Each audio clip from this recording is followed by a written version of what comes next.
तो भाई स्वागत है आप सभी का आज की मेरी इस वीडियो में। मेरा नाम है शुभम सोलंकी और आज मैं बताऊंगा कि मैंने अपना यूजीसी नेट एग्जाम बिना किसी भी कोचिंग के सिर्फ 6 महीनों में कैसे क्वालिफाई किया। हम इस वीडियो में आज बात करेंगे कि यूजीसी नेट एग्जाम होता क्या है, हर साल कितनी बार ये एग्जाम होता है, कितने बच्चे इसमें अपेयर होते हैं, कितने परसेंट बच्चों का ये एग्जाम क्वालिफाई होता है और यूजीसी नेट और जेआरएफ में क्या अंतर होता है। तो अब बात आती है यूजीसी नेट एग्जाम है क्या।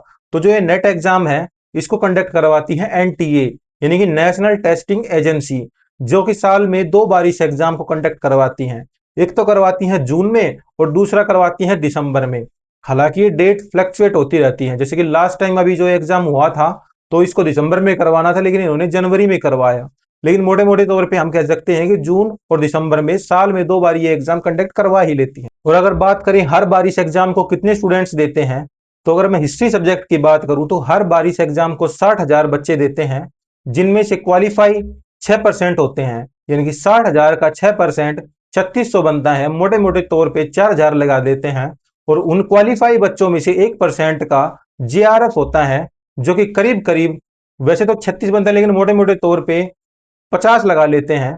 तो इतने बच्चों का ये क्वालिफाई होता है। लेकिन इस एग्जाम में लास्ट ईयर कुछ नियम बदल दिए थे। अब ये एग्जाम 3 फेजेस में क्वालिफाई होता है। जैसे कि पहले तो जेआरएफ होता है, थोड़ी कम नंबर आए तो नेट होता है और उससे कम नंबर आते हैं तो पीएचडी क्वालिफाई होता है। अब बात करते हैं जेआरएफ और नेट में क्या अंतर है। तो जिनका जेआरएफ क्वालिफाई है वो किसी भी यूनिवर्सिटी से अगर पीएचडी करते हैं तो उनको एक फेलोशिप अमाउंट मिलता है। वहीं पे जिनका नेट क्वालिफाई है वो ऑल इंडिया कहीं भी असिस्टेंट प्रोफेसर की पोस्ट के लिए अप्लाई कर सकते हैं और नेट की वैलिडिटी लाइफ टाइम होती है। तो दोस्तों बीच में मैं एक चीज कहना चाहूंगा कि ये एग्जाम आप ऐसे ही मत देना। अगर आपका इंटरेस्ट है पढ़ने में तो ही ये एग्जाम देना, क्योंकि ये एक दिन की बात नहीं है। आप ऐसा प्रोफेशन चूज कर रहे हो जो लाइफ टाइम आपके साथ चलेगा। किताबें आपका कभी भी साथ नहीं छोड़ेंगी। तो ये सोच के एग्जाम मत देना कि एक बार ये एग्जाम दे दिया, थोड़ा पढ़ लेते हैं और क्वालिफाई हो जाएगा और सब कुछ ठीक है। लेकिन दोस्तों ये एग्जाम आप जब देते हो और आप आगे भी किसी जॉब की प्रिपरेशन स्टार्ट करते हो तब भी आपको पढ़ना पड़ेगा। और आप जॉब में लग भी जाते हो, मान लो आप किसी यूनिवर्सिटी में प्रोफेसर बन भी गए, तो भी आपको लगातार पढ़ना पड़ेगा। तो ये सोचकर ये एग्जाम मत देना कि 6 महीने पढ़ लेते हैं, 1 साल पढ़ लेते हैं, ये एग्जाम हो गया तो सब सेट हो जाएगा। ऐसा कुछ नहीं होना। ये एग्जाम उन्हीं के लिए है जिनको बुक्स अच्छी लगती है, जिनको पढ़ना अच्छा लगता है, पढ़ाना अच्छा लगता है। तो किसी की देखा देखी ये एग्जाम मत देना। अगर आपको पढ़ना अच्छा लगता है, आप बुक्स वगैरह पढ़ सकते हो, समझ सकते हो, तो ही ये एग्जाम देना।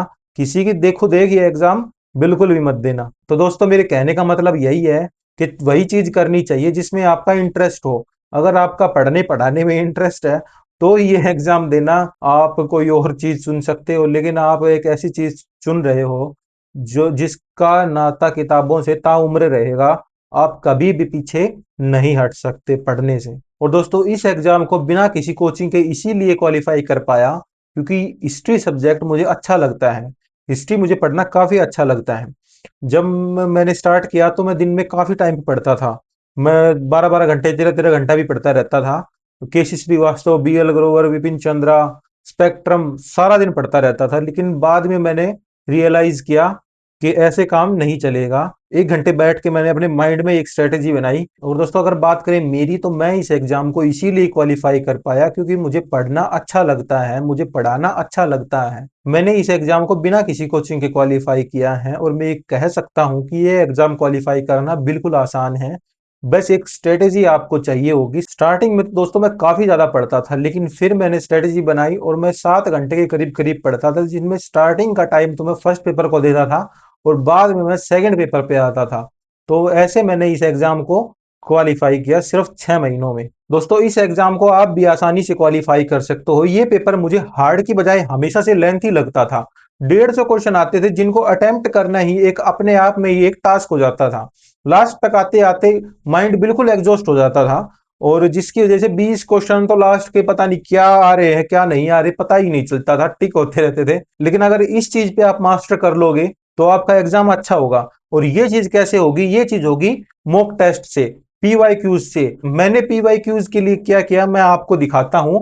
ये मेरी बुक है, नोटबुक है, जिसको कि मैंने पी वाई क्यूज के लिए स्पेसिफिक लगाया हुआ था, जिसमें कि सारे इंपॉर्टेंट पी वाई क्यूज मैंने एक, दिख रहे हैं, नोटबुक में लिख लिए थे। फोकस, ये सारे पी वाई क्यूज, जितने भी इंपॉर्टेंट पी वाई क्यूज थे, सारे मैंने इस बुक में लिख लिए थे। देख लो, ये बुक बिल्कुल भरी है लास्ट तक। तो ये जितने भी most important P Y Qs थे, सारे मैंने इसमें लिख लिए थे। हालांकि फर्स्ट पेपर इसमें काफी इंपॉर्टेंट रोल प्ले करता है, जिसके लिए मैंने ये प्रिजन की बुक ली थी। आप इसको देख ही सकते हो। तो ये आप ले सकते हो फर्स्ट पेपर के लिए, जो कि काफी अच्छी बुक है।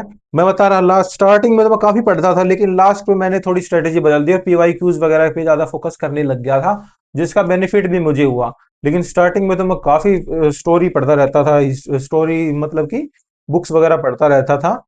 लेकिन लास्ट में मैंने फैक्चुअल पढ़े चीजें और पीवाई क्यूज वगैरह लगाए, जिससे कि मुझे काफी फायदा हुआ। तो ये मजान की ये बुक है, आप इसको परचेज कर सकते हो।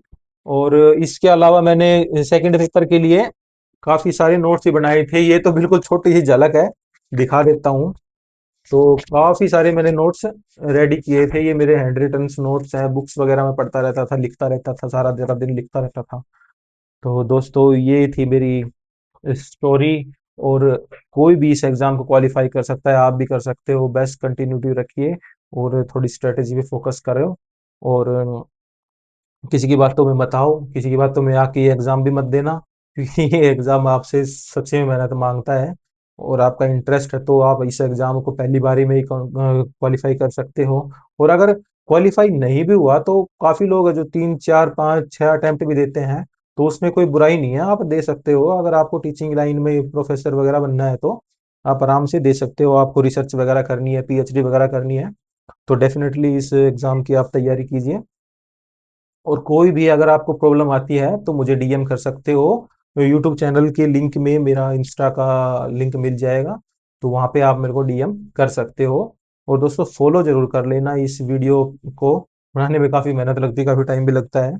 और अ, आशा करता हूँ कि ये वीडियो आपको कुछ इंफॉर्मेशनल लगी होगी। और सब्सक्राइब जरूर कर लेना इस चैनल को। और दोस्तों, यूजीसी नेट एग्जाम की अगर और भी कोई क्वेरी आपके अंदर है तो मुझे डीएम करना, मैं आपकी हेल्प करूंगा। और भी मैं वीडियो ले आऊंगा, अगर आप कहोगे तो। मैं बुक्स वगैरह कौन सी मैंने चूज करी, तो अगर दोस्तों आपकी और भी कोई क्वेरी है तो आपको मेरे को डीएम कर सकते हो, और मैं और भी वीडियो लेके आऊंगा। जैसे कि स्ट्रेटेजी क्या होती है, नोट्स वगैरह। अब ये नोट्स की बिल्कुल झलक है, मैं इस पे पूरी वीडियो बना सकता हूँ कि कैसे नोट्स रिटर्न होते हैं, कैसे पीवाई क्यूज वगैरह लगाए जाते हैं, और कैसे आप यूजी नेट एग्जाम क्वालिफाई कर सकते हो। तो दोस्तों, आज की वीडियो में इतना ही। आप मुझे बताना कौन से और टॉपिक पे आपको वीडियो चाहिए, कौन से अगले टॉपिक पे मैं वीडियो लेके आऊं, किस चीज में आपको प्रॉब्लम हो रही है। तो दोस्तों, धन्यवाद मेरी वीडियो देखने के लिए। सब्सक्राइब जरूर कर देना। धन्यवाद, बाय।